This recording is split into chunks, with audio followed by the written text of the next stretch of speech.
of Tarshish to go to Ophir for gold, but they went not, for the ships were broken at Ezion-Geber. All right, now let's go from there. So that shows you that Israel had fleets of ships. All right, now let's go from there to the book of 1 Kings, the 9th chapter, the 10th verse to the 11th verse. Then we're going to jump to the 25th verse to the 28th verse. Okay, 1 Kings chapter 9 verse 10. And it came to pass at the end of 20 years, when Solomon had built the two houses, the house of the Lord and the king's house. Now Hiram the king of Tyre. Now remember, the brother just read in the Bible dictionary, the Zandervan Bible dictionary, about Hiram.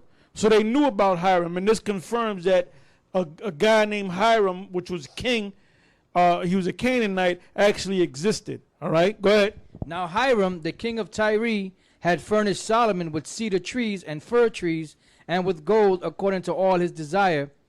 That then King Solomon gave Hiram 20 cities in the land of Galilee. Verse 25. And 3 times in a year did Solomon offer burnt offerings and peace offerings upon the altar which he built unto the Lord. And he burnt incense upon the altar that was before the Lord, so he finished the house. And King Solomon made a navy of ships in Ezion-Geber, which is beside Eloth, on the shore of the Red Sea, in the land of Edom. And Hiram sent in the navy his servants, shipmen that had knowledge of the sea, with the servants of Solomon. And they came to Ophir and fetched from thence gold. That's why King Hoshea knew that there was a new land. There was a land where never mankind dwelt.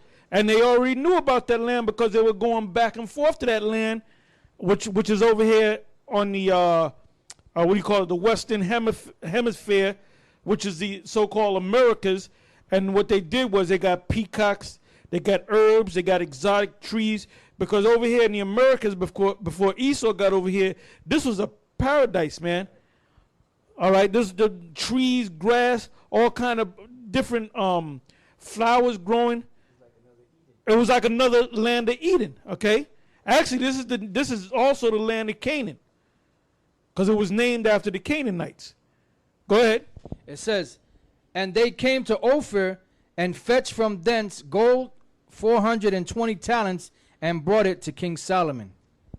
All right, now let's go from there to 1 Kings, the 10th chapter, the 21st verse to the 23rd verse. And then immediately go to 2nd Ezra in the Apocrypha, the 13th chapter and the 39th verse. All right, go ahead. All right, 1 Kings chapter 10 verse 21. And all King Solomon's drinking vessels were of gold, and all the vessels of the house of the forest of Lebanon were of pure gold. None were of silver. It was nothing accounted of in the days of Solomon. For the king had at sea a navy of Tarshish with the navy of Hiram. Once in 3 years came the navy of Tarshish, bringing gold and silver. Now keep that in mind. Once in 3 years, I want you to read that again. For the king had at sea a navy of Tarshish with the navy of Hiram. Once in 3 years came the navy of Tarshish, bringing gold and silver, ivory and apes and peacocks. Now, that's a descriptor, so that's a fact. Now, keep in mind, it was once in 3 years, and we're gonna find out where they went to, in that once in 3 years. Because what they did was, when they would come to the Americas, they would dock, they would get the apes, they would get the peacocks, they would get the gold, all right. They would get all this fine stuff, and they would bring it right back to Solomon. So they wouldn't stay there. They didn't live there. Right. They would just go there, get the stuff, and come back. Right. And keep in mind, it was a 3 year cycle. Right. Why? Because it took a year and a half to get there and a year and a half to come back. Right. All right, read that again. Right. And then if I may say this, Elder, now when we read in the other scripture, it said that King Solomon burnt offerings and made peace offerings to the Lord every 3 years, whenever he got this new shipment in. It says because it came in great abundance. Remember, it wasn't one ship. It was a fleet. He had a fleet of ships.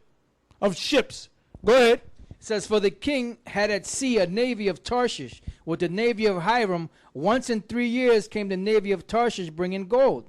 Once in 3 years came the navy of Tarshish bringing gold and silver, ivory and apes and peacocks. So King Solomon exceeded all the kings of the earth for riches and for wisdom. Yeah, because they didn't know where was he getting all his gold. Where was he getting all his fine things from? Where was he getting them peacock from? Because Israel already, long before Esau, Israel already knew about the new region, which this man calls America today. That's the place where the Most High was going to bring us. So we've been knew about this place before this devil even thought of this, even imagined of coming on the other side of the world. Like I said, they were thinking that the earth was flat. Dumb monkeys. Go ahead. 2nd Ezra chapter 13 verse 39. And whereas thou sawest that he gathered another peaceable multitude unto... You know what? I'm sorry. I want to go to 2 Kings, the 17th chapter, in the first verse, and let's read that fast, and then we're going to go to the Apocrypha. Okay. Yeah, go ahead. 2 Kings chapter 17 verse 1. In the 12th year of Ahaz, king of Judah, began Hosea, the son of Elah, to reign in Samaria over Israel 9 years. And he did that which was evil in the sight of the Lord, but not as the kings of Israel that were before him. Against him came up Shalmaneser, king of Assyria, and Hosea became his servant and gave him presents. And the king of Assyria found conspiracy in Hosea, for he had sent messengers to So, king of Egypt, and brought no present to the king of Assyria, as he had done year by year. Therefore the king of Assyria shut him up and bound him in prison. Then the king of Assyria came up throughout all the land and went up to Samaria and besieged it 3 years. In the 9th year of Hosea, the king of Assyria took Samaria and carried Israel away into Assyria, and placed them in Halah and in Habor by the rivers of Goshen and in the cities of the Medes. For so it was that the children of Israel had sinned against the Lord their power, which had brought them out of the land of Egypt, from under the hand of Pharaoh king of Egypt, and had feared other gods, and walked in the statutes of the heathens, whom the Lord cast out from... And that's what they're doing right over here. They're fearing other gods. They're worshiping wood and stone, which are these churches. They're calling themselves worshiping Allah. Oh, today is the June 26th. There's a big thing that Farrakhan is doing at 7 o'clock, and it's going to be on the internet. I believe it's under NOI, nationofislam.org, at 7 o'clock in Atlanta. And I think it's entitled, Who Are the Children of Israel? So this thing is put, so that Islamic stuff is dead. That Christianity stuff is dead. That baptism stuff is dead. Now Israel and Esau tried to stop this thing, man. We didn't have millions of dollars to push this thing, man. You don't need millions of dollars to push this thing.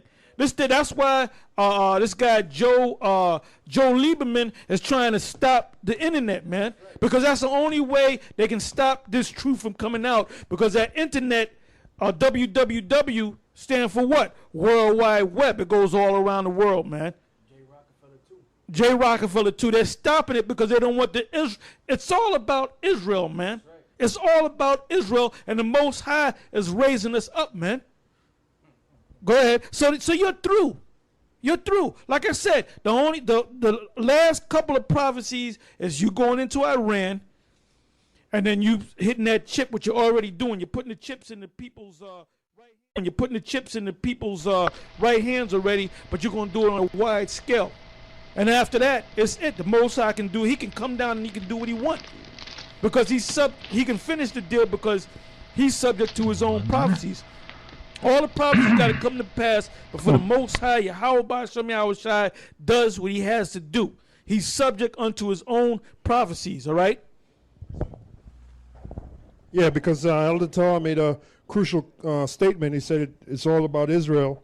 Well, found here in Psalm 83 and 4, it says they have said, come and let us cut them off from being a nation, that the name of Israel may be no more in remembrance. And basically that's what they tried to do, but as you can see, they have failed miserably. That's right. All right, go ahead. It says, this is 2 Kings 17 and 8, and walked in the statutes of the heathen, whom the Lord cast out from before the children of Israel, and of the kings of Israel, which they had made.